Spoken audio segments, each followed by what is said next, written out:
Hi guys, this is week 2 Project Life, and today I'm going to do another 5 favourite things challenge. So here are the supplies that I'm going to use and that I challenge you to use on a project as well. I've got my big basket of scrap paper, so I'm going to use up as much scrap paper as I can. I've got some Heidi Swap Colour Shine. I'm cheating this week and I've got a couple of older stamp sets from Kelly Stamps.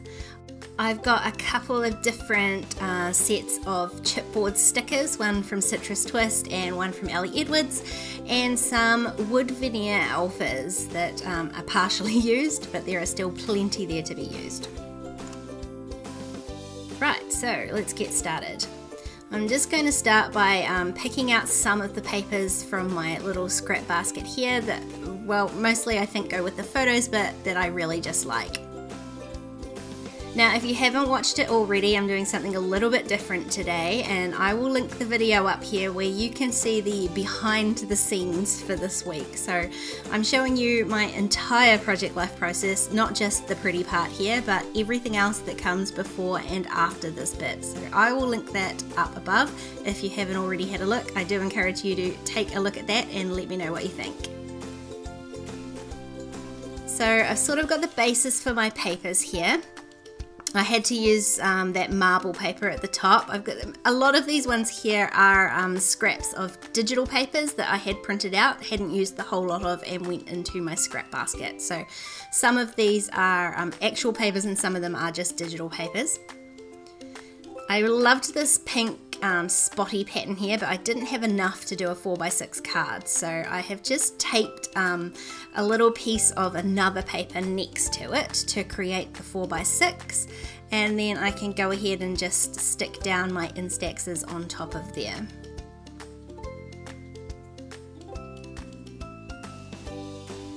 I'm going to add a little staple too, because as I was looking through my Project Life albums, I did notice there were a couple where the Instax photos have actually slipped down, so I am going to add staples from now on to that.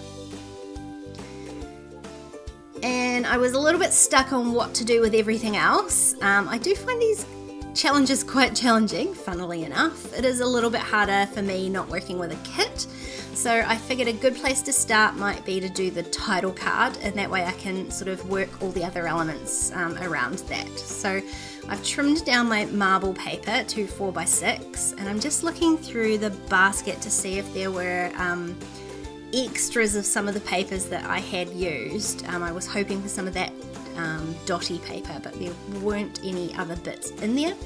So instead I'm going to wing it, and I'm using a little piece of vellum and some of that same pink polka dotty paper. That one there though is the actual paper rather than the digital print, so it is a slightly different scale, but I like the fact that it's still going to tie the two pieces together.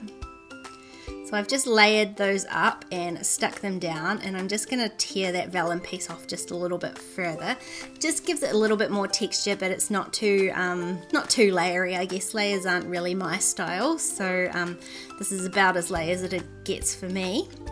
So on top of that pink stripe of paper, I'm just spelling out week 2 with those wooden alphas. They are quite bulky and I don't love that in a Project Life album, but 1 week is going to be okay. And then I'm grabbing my little bowl of labels, which are stamped from a Kelly Stamps label set, and I just stamp out a whole pile, trim them all out, and then I have them ready to go for just this such occasion. I can put my date stamp on there, and then I am going to stick that underneath the week 2. Now, because I've challenged myself to use a little bit of Heidi Swap Colour Shine, I think that's what it's called. And I don't use this very often, so I'm not like super great at it. The first card worked alright, and I figured I would try again on this card down the bottom, and I very nearly knocked the bottle over without the lid on, so from now on I will shut the lid every single time. And I did get a little bit on the photos despite trying to cover them up, so I've just wiped that off, and then I will be careful to let that sit there and dry. I also got it all over my desk, so the one little piece of scrap paper was definitely not enough coverage. This pink card here is just plain cardstock, and I want to sort of fancy it up a little bit, so I'm grabbing one of the stamps from one of the stamp sets that I'm using, And I grabbed a pale pink ink. I think this one's called Pink Lemonade from Colour Theory. And I'm just going to stamp some repeat stamping with a stamp that says "Don't Judge Me." What I thought I would do is just stamp sort of half the card or a little bit of the card, and as I was stamping it occurred to me that this mimics that bottom right hand card quite nicely too. So I only did half the card, and then I can stick my photo down on top of that. It just adds a little bit to it. I could have left it totally plain, but I like the sort of texture it gives it. And now I'm just going through poking out some of these chipboard shapes where I think they might be able to go. So I grabbed 3 of the circle ones, and then I wanted to add 3 of these sort of just word ones, rectangle word ones, but I couldn't really find a third one that sort of went. So I do a lot of shuffling around here trying to make things work, including shuffling the cards, but in the end I think I'm just going to carry on, and I'll work out where all these chipboard shapes are going to go later on. I'm going to create my own little embellishment for this photo here by just stamping onto some of this teal coloured paper and trimming that out, and then I'm going to add that onto the photo. And I figured while I had my stamp set out, I wanted to sort of maybe layer it. So I grabbed the other stamp set and stamped that Yum stamp 3 times with my Moonlight White ink, just to add a little bit of texture in the background behind the piece. And then I stapled that on, as well as taping it. I mean, it's a little bit overkill, but the staples were more for decoration than adherence. And so I'm going to do that same repeat stamping with this photo here. It was a terrible photo, so I changed it to black and white, which works quite nicely for making the chipboard piece stand out. And then I thought I would experiment and add some Heidi shine to this one as well. It didn't, like I say, I don't know what I'm doing with that stuff. It just didn't look like it was soaking into my photo paper at all. It was just sitting on top, so I decided I would grab a tissue and sort of dab off some at the top. And it's hard to see on camera, but it did actually leave the sort of shiny part and dried quickly after that. So I was pleased that that actually worked.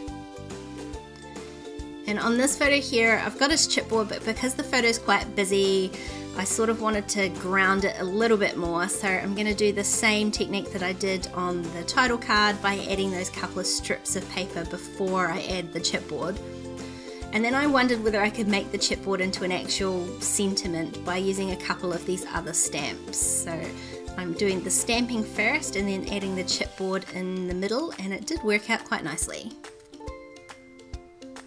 Decided to stick that chipboard down and just call that one done. And before I stick the chipboard down on this one, I decided to add some stamping underneath it and just use that same light pink ink to again give that like sort of just stampy texture, like a watermark rather than an actual stamp. And then stick the chipboard down.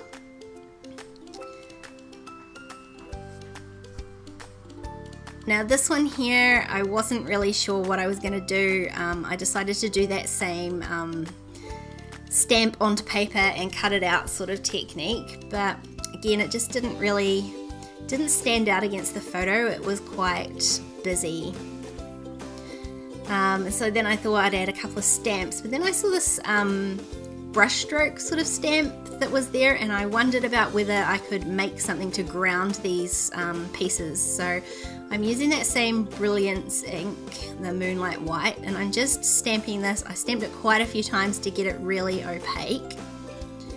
And it did take ages to dry, I will say that. You know that I usually don't have a problem with ink drying on my photos, but this time because I'd added so much ink, it did take a little bit longer than normal.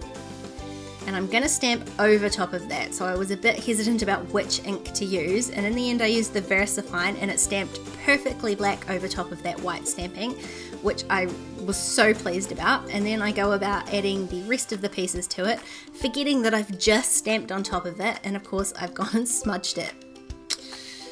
You live and learn, right? So now I'm being totally careful not to touch it. So I've just got this one photo left to go, and the chipboard shape wasn't really doing it for me, and I couldn't find any stamp that worked with it either. Then I saw that number 1 chipboard shape there, and I thought I'm going to use that because this is the first book I've read this year, so I figured number 1 would make a lot of sense given that I'm attempting to read 10 books this year. So I'm just going to use that instead and put it up here on the top right of the photo. It sort of also covers up a lot of the background stuff that I didn't love in that photo. And that is this week all done. If you decide to join in this challenge, don't forget to tag me so I can see what you create. If you enjoyed this video, please give it a thumbs up and don't forget to check out the behind the scenes of this week as well.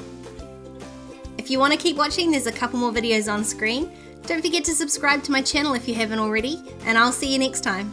Bye!